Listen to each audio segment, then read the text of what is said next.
Channel पर doctor Kaleem Ansari साहब का स्वागत है। और डॉक्टर कलीम अंसारी साहब ऑल ऑल इंडिया पसमानदा मुस्लिम महाज के राष्ट्रीय महासचिव हैं। आइए इनसे मुसलमानों के हालात पर हम बातचीत करते हैं। तो डॉक्टर साहब, आप किस नज़र से देखते हैं पसमानदा मूवमेंट में क्या चल रहा है, क्या हो रहा है?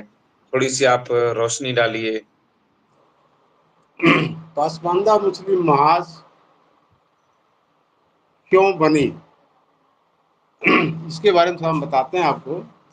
हम जी। मुसलमान में हमारी संख्या, पसमानदाओं की संख्या 88% है। 12% सो कॉल्ड हम लोग में अशराफ हैं और मुसलमान के नाम से, माइनॉरिटी के नाम से सरकार की सारी योजनाएं वो अशराफ 12% वाले ले जाते हैं और हम लोग धरे के धरे ताकते रह जाते हैं। जिस ढंग से लाइन में खड़े हैं, सैयद साहब आया, लाइन से उनको धक्का मार के पीछे कर दिया, हमारा हिस्सा वो खा गया, हम ताकते रहे। इसी को कहते हैं पसमानदा, पिछड़ा, समझे ना, जिसको लोगों ने धक्का देके पीछे कर दिया।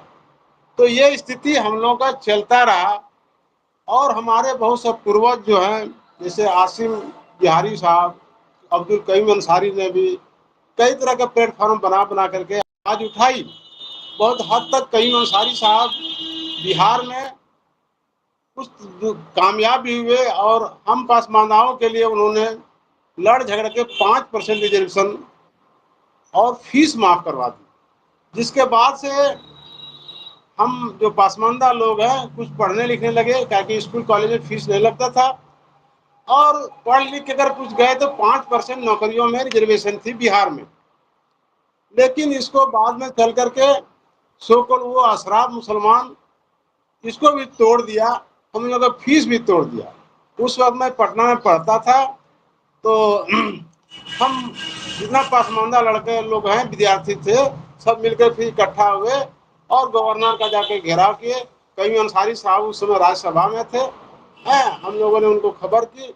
वो बेचारे दिल्ली से आए और हम लोगों की समस्या को गवर्नर से जाकर बैठ के हल करवाए और बोले, शाम मुख्यमंत्री केदार पांडे था उस वक्त, तो उनको बुलवाता हूँ।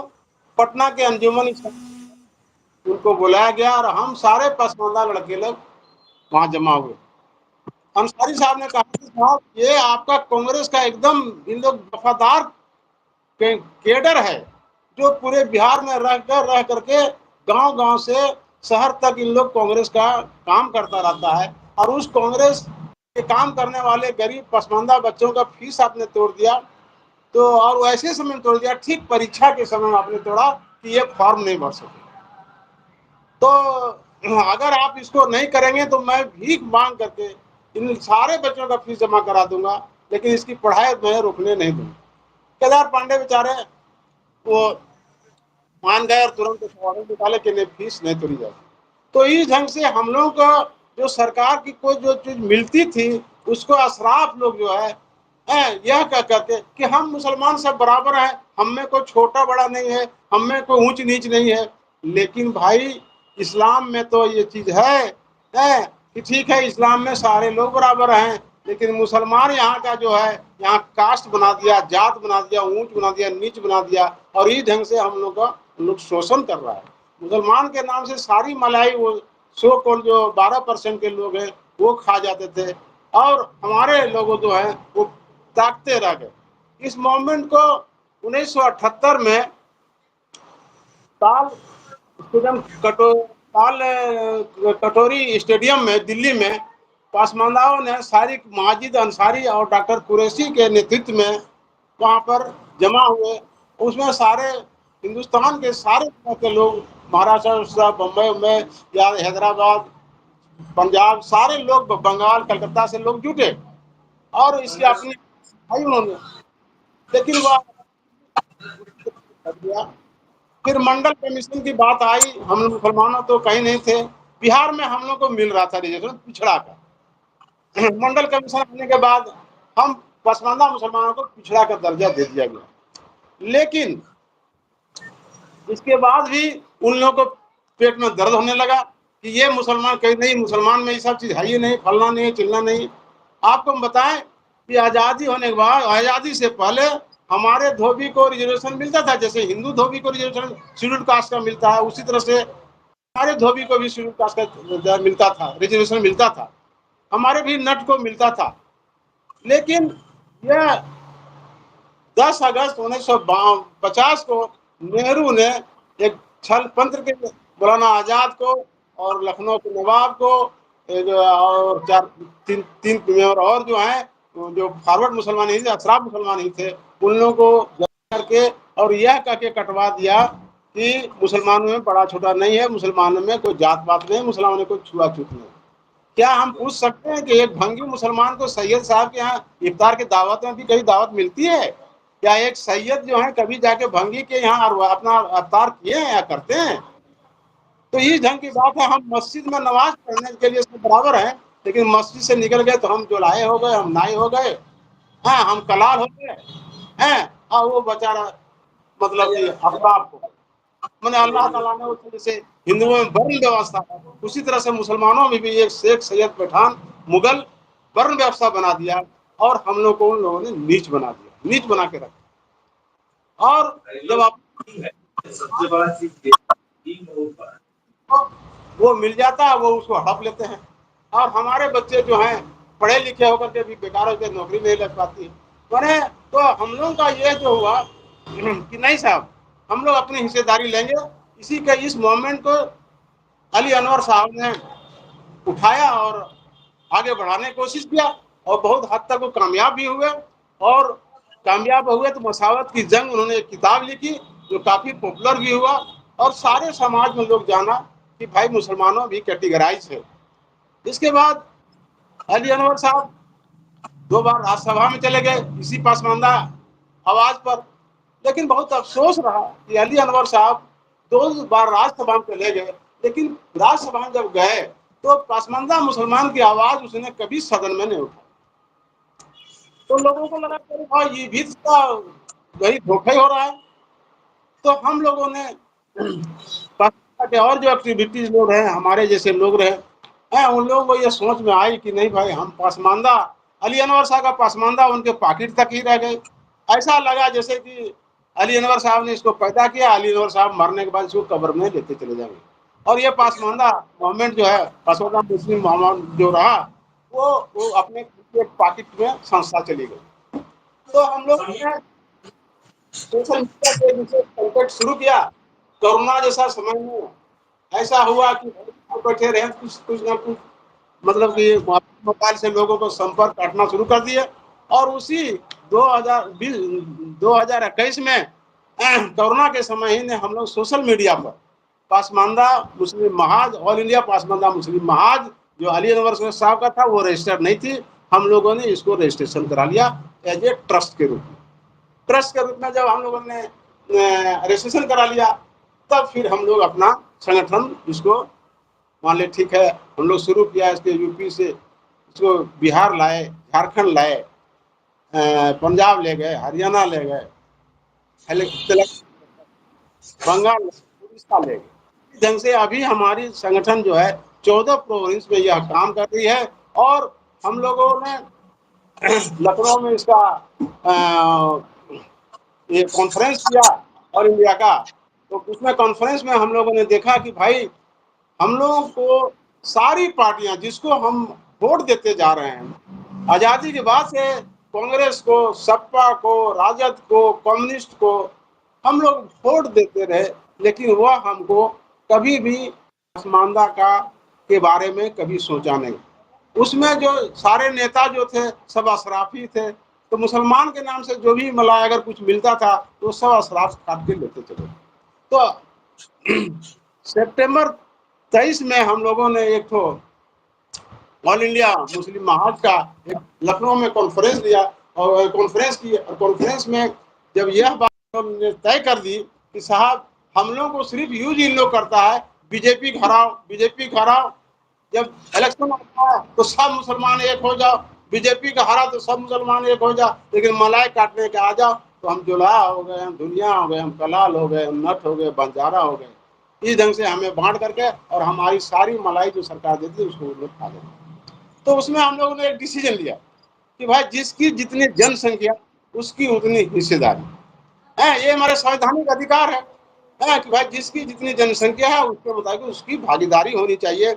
सारा चीज में जो भी सरकार की चीजें हैं, इवन असेंबली माने पंचायत इलेक्शन से लेकर पार्लियामेंट इलेक्शन तक हमारी भागीदारी होनी चाहिए। हम लोगों ने देखा कि अभी तक हमारी आबादी 88% होने के बावजूद भी 400 एमपी पूरे हिंदुस्तान में हुए हैं, तो उसमें से 360 अशराफ हुए हैं, मात्र 40 जो है मात्र 60 हुए हैं पसमानदा और 340 जो अशराफी हुए। तो ये लगा कि अरे बाप, मुसलमान के नाम से हमको खड़ा करता है बीजेपी और अपने बीजेपी में सैयद शाहनवाज हुसैन नकवी साहब, तो वसीम राजा, सब बीजेपी साहब मजा ले रहे हैं। बड़े बड़े आप बिहार झारखंड में देखिए कमाल खां को मानती से मार्शल के चेयरमैन बन के बैठा हुआ है, अनवर हयात बना हुआ है। अभी अभी जो आपका ये जो सरकार रिसेंटली हुई है उसमें जो माइनॉरिटी कमीशन बना है, एक तो शेख साहब को बना दिया, एक तो खान साहब बना दिया। वोट देने वाला पसमानदा है और पद लेने वाला सो कॉल्ड शेख सैयद पठान। तो इसी के लेकर के हम लोगों ने अपना संघर्ष चलाया किया और वहां पर जो डिसीजन लिया हम लोग ने लखनऊ में कि भाई बीजेपी मेरे लिए अछूता नहीं रहा। माने अगर बीजेपी हमको भागीदारी देगी तो हम लोग ये बात नहीं कहा, हम लोग कहा कि भाई सारी पार्टियां को देख लिया, लेकिन अब हम लोग ये भी सोचे कि बीजेपी को जो अछूता बना दिए हैं, बीजेपी मेरे लिए अछूता नहीं रहे। जैसे हम लोगों ने बीजेपी के कॉन्फ्रेंस में यह बात तय किया कि बीजेपी अछूता नहीं रहेगा, बीजेपी ने अपने लोगों को दौड़ कर बुला करके हम लोग के लोगों को पकड़ना शुरू कर दिया कि साहब आप हमको बताएं आपकी समस्या क्या है। तो हम लोगों ने बताया भाई आप सच्चर कमेटी का अध्ययन करा लीजिए, आप मिश्रा कमेटी का अध्ययन करा लीजिए, आप कालेकार समिति का अध्ययन करा लीजिए। तो कांग्रेस सारी समितियां बनाती थी इलेक्शन से पहले। ये मुसलमानों की हालत दलितों से भी बेहतर है, खराब है। तो लगता था अरे कांग्रेस कुछ हम लोग को दे देगी, लेकिन जैसे चुनाव हुआ कांग्रेस जीती, उसको गदाल खाते में फेंक उसका कौन क्या है। तो जब यह बात हम लोग रखे तो नरेंद्र मोदी ने इसको अध्ययन करवाने के बाद कहा कि अरे बाप, तो लगा कि 6 साल की आजादी में मुसलमानों का शोषण मुसलमान ही किया है। मुसलमान का शोषण हिंदुओं ने नहीं किया। हम पसमानदा मुसलमानों का शोषण सो कॉल्ड हमारे अशराफ मुसलमान ने ही किया है। तो अब भाई अब तो हम लोग यह बात अपने संगठन के द्वारा कहते हैं कि हमको जो भी पार्टियां भागीदारी देगी हम उसके साथ जाएंगे। हम अपने सारे साथियों को, अपने लोगों को कहा कि ठीक है, आप कम्युनिस्ट में रहिए, आप सब रहिए, आप कांग्रेस में रहिए, आप भाजपा में रहिए, जहां रहिए, आप अपनी आबादी के मुताबिक से आप अपनी हिस्सेदारी मांगिए। जो पार्टियां हमें हिस्सेदारी देगी उसके साथ हम जाएंगे। जैसे आप लोगों ने देखा होगा कि जस्ट यहाँ पार्लियामेंट चुनाव जो हुआ तो इस पूरे झारखंड 14 सीट में 1 सीट मुसलमान को गोड्डा को दिया जाता था। उस फुरकान थे गेट बनते थे, उसको भी काट करके वहां पर दूसरे संगठन सेकुलर संगठन है कि तो हम लोगों को और चौपट कर देगा, मैंने कर रहा है।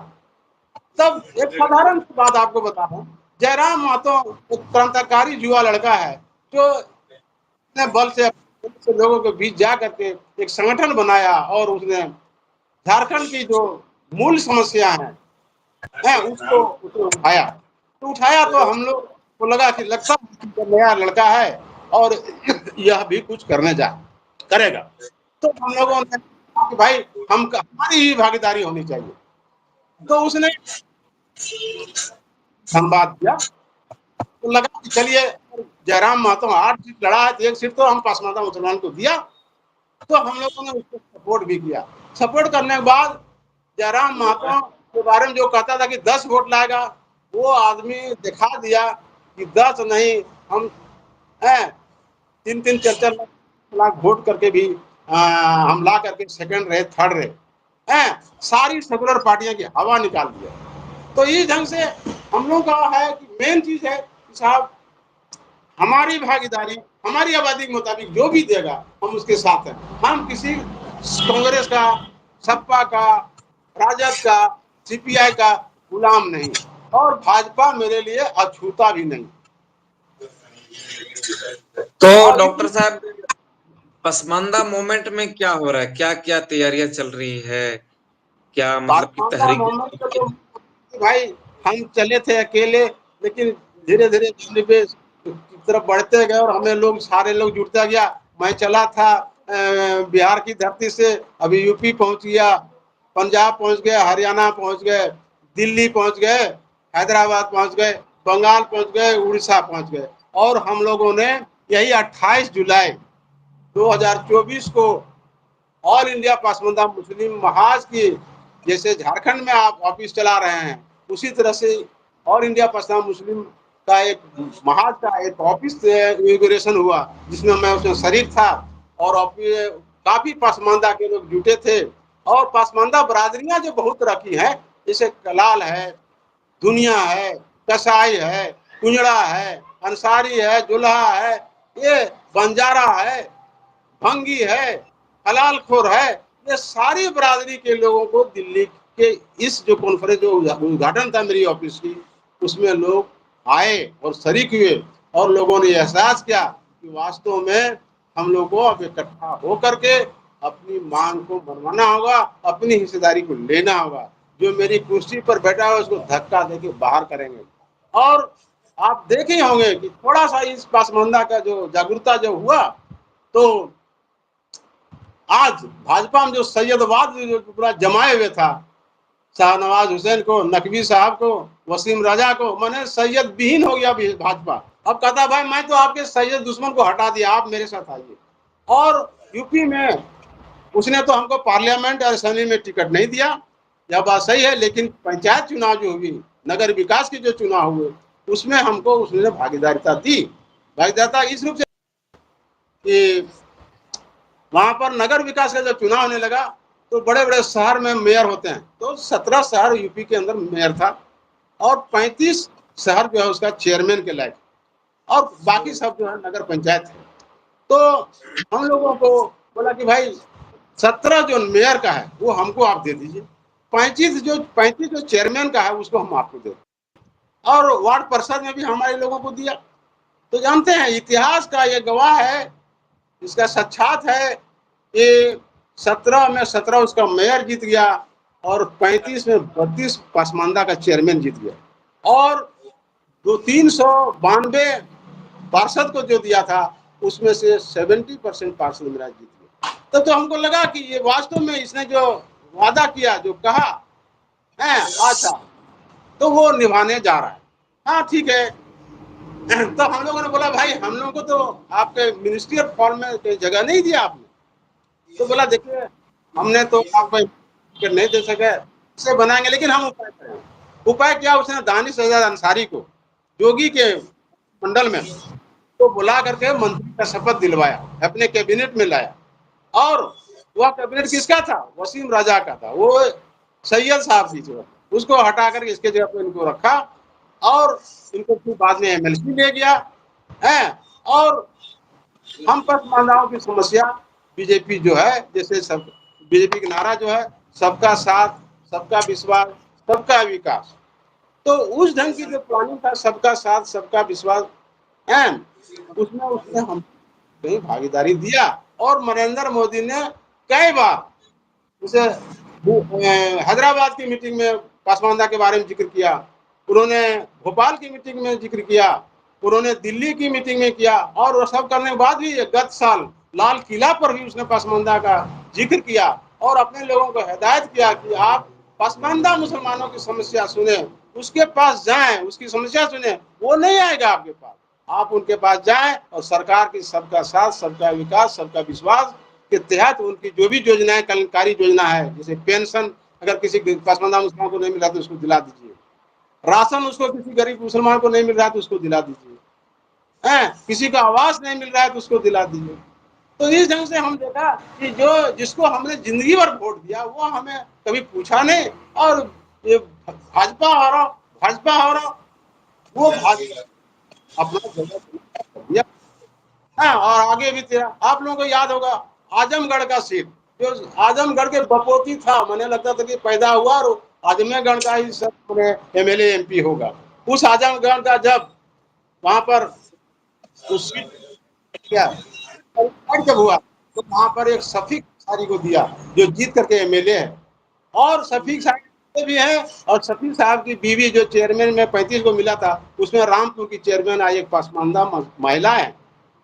तो हमको लगने लगा कि अब जो है हम लोगों का संगठन अगर बढ़ा तो भाजपा जैसी दुश्मन पार्टी भी जब हमको इज्जत देने लगी, जगह देने लगी, तो ये तो से कोल्ड सेकुलर पार्टियां के हवा निकाल देंगे हम लोग। आज पसमानदा की आवाज इतनी झारखंड में बुलंद हुआ कि आपको 2 पसमानदा को मिनिस्टर बनाना पड़ा, नहीं तो एक आठ को अल्पसंख्यक कल्याण कल्याण यही सब दे के रखता था, समझे ना। लेकिन अभी जो फिलहाल गवर्नमेंट है उसने 2 पसमानदाओं को कैबिनेट रैंक का मिनिस्ट्री दिया, और आज इन लोग भी बाध्य हो रहा है, सोचने में मजबूर हो रहा है कि अगर ये पसमानदा को अगर हम टेकल नहीं करेंगे, नहीं साथ देंगे, तो हो सकता है पसमानदा बिदक जाएगा। जो मेरा गुलाम था पसमानदा, वह पसमानदा हमसे हट भी जा सकता। तो ये पसमानदा तहरीक की ताकत है कि आज झारखंड में हमें 2 कैबिनेट का मिनिस्टर मिला। और अगर हम लोग ढंग से चलाते रहे तो आने वाला समय में जयराम महतो कहता है कि सर क्या सीट चाहिए आप लोगों को, तो जयराम महतो जैसा कैंडिडेट का पार्टी कहता है कि इतना सीट चाहिए आपको, तो हमको लगता है कि कुछ दिन के बाद हमारे नेशनल पार्टियां भी पूछने आएगी दरवाजा पर कि आपको कितना सीट दिया जाए, क्योंकि हमारी आबादी, हम अल्पसंख्यक नहीं है, यहाँ पर मांझी से ज्यादा मेरी संख्या है, हमारी यहाँ कुर्मी महतों से ज्यादा संख्या है। तो यहाँ झारखंड में 3 ही मियाँ मांझी महतो, तीनों का रेशियो लिया गया तो हम लोग का समान रेशियो है, समान आबादी है। लेकिन उसका एमएलए और मिनिस्टर देखिए कितना है, मांझी का कितना है, कुर्मी महतो कितना है, और उसमें आप पसमानदा मुसलमान में कितना है। तो आप अगर ये लड़ाई चलती रही तो आने वाला समय सुनहरा वर्ष आ रहा है, पसमानदाओं का युग आ रहा है। सिर्फ आप पसमानदा को इकट्ठा होकर के सो कोल्ड मुसलमान के नाम से, अल्पसंख्यक के नाम से अपना वोट को मत बेच आइए, क्योंकि ये जितने अशराफ संगठन है, जितना आपका मुस्लिम में अशराफ संगठन है, वो सब यही सब करता है। आज मुसलमानों में अगर 72 फिरका है तो हमको लगता है 72 में 72 फॉरवर्ड मुसलमानों का नेतृत्व है, उसमें किसी कलाल का नहीं है, किसी अंसारी का नहीं है, किसी कुंजड़ा का नहीं है। आज देवबंद का हेड कौन है? आज देवबंद का हेड अशराफ है। बरेली का हेड कौन है? अशराफ है। इस्लामी जमात का हेड कौन है? अशराफ है। मुस्लिम जो पर्सनल लोग बोलते हैं, मुस्लिम पर्सनल लोग, भैया काहे को हम पर्सनल लोग, एक भी पसमानदा को उसमें मेंबर नहीं, 250 मेंबर में एक भी पसमानदा जातियों का मेंबर नहीं है। तो उसको हम कैसे अपना कहें, उसको हम कैसे कहें कि वो संगठन मेरे लिए है, मेरे लिए काम करेगा? अब जितने संगठन हैं आप ले लीजिए, सारे मदरसा का हेड जो है, चंदा हमारा, पैसा हमारा, और मौज मारता है वो, हमारा पैसा लगा करके हमारे बच्चों को भिख मंगा के ऐसा मदरसा में है खिलवाता क्या है। कोई मरा तो उसकी हम कौन खाने के लिए भेज दिया, तो मरा तो उसको कौन खा लिया, ये जाके गरीब का बच्चा वहां जाके खाता है। और पढ़ाता क्या है, वो पान खा के, हम जो चंदा देते हैं वो गुटखा और पान खा के थूक देता है, हमारे पैसा को थूक देता है और अपना वोट बढ़ा लिया है, और बच्चों को भिखमंगा के हिसाब बना दिया, इसका दरवाजा आज खाना खाएगा, इसका दरवाजा खाएगा, इसका खाएगा। और पढ़ाएगा क्या, वो आप सब बच्चों से पैर मरवाता है, तेल लगवाता है, मालिश करवाता है। तो सैयद साहब का बच्चा जो है, शेख साहब का बच्चा इंग्लिश स्कूल में जाएगा, पसमानदा का बच्चा कहाँ जाएगा, मदरसा में जाएगा, और वो क्या करेगा, पेश इमाम बनेगा। पढ़ लिख के क्या बनेगा भाई, पेश इमाम। वही कहा है कि असेंबली और पार्लियामेंट के लिए शेख साहब और फकत जुम्मन मियाँ लेके मस्जिद, फकत जुम्मन मियाँ के लिए मस्जिद। हम आप बात की, उस पर भी आप लोग नहीं समझ जानते होंगे, बड़ी बड़ी मस्जिदें, बड़ी बड़ी संस्थाएं, जैसे जमा मस्जिद है, तो आज तक उसका जो भी इमाम होगा वो सैयद ही होगा, है कोई पसंद आज तक उसका इमाम नहीं बन सकता। बहुत जगह बड़ी बड़ी जहाँ कहलाती है। उस जमा मस्जिद में भले 7 रोज जो है पसमानदा का ध्यान लो। कट गया था डॉक्टर साहब, रुकिए रुकिए, देख सकते हाँ हाँ ठीक।